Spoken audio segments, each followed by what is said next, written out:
Daily Dose, Geronimo.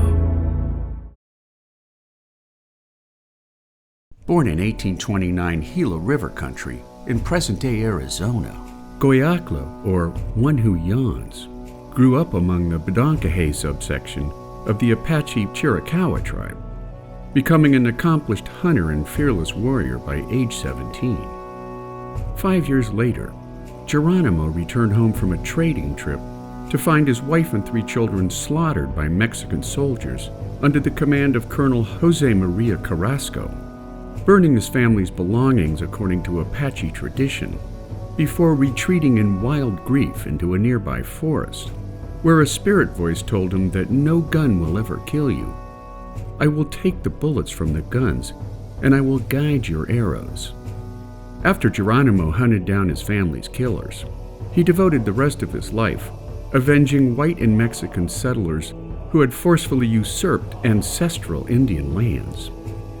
After Mexico ceded much of the American Southwest to the United States following their defeat in the Mexican-American War, Apache ancestral homelands were further threatened by the Gadsden Purchase of 1854, escalating Geronimo's attacks on white and Mexican settlements to a fevered pitch.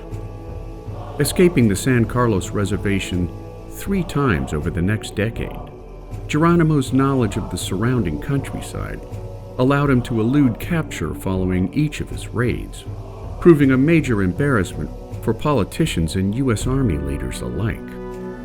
Wounded multiple times, Geronimo's ability to evade capture made him a newspaper and dime store novel sensation throughout the nation's steady westward growth.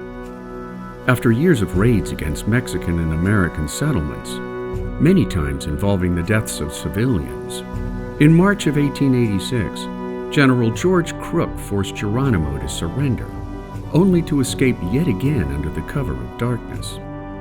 His escape would again prove embarrassing to the U.S. Army, who assigned 5,000 U.S. soldiers and 3,000 Mexican soldiers, nearly a quarter of the U.S. standing army, to the objective of apprehending or murdering Geronimo and his followers.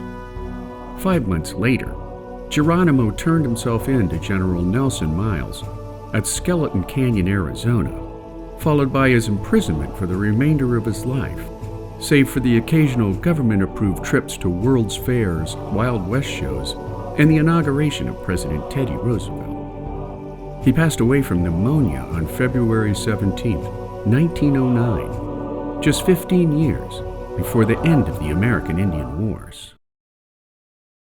And there you have it, Geronimo, today in the Daily Dose. Get your nerd on with the Daily Dose. And if you enjoyed today's episode, share the link with a friend or colleague so that they too can learn something new every day.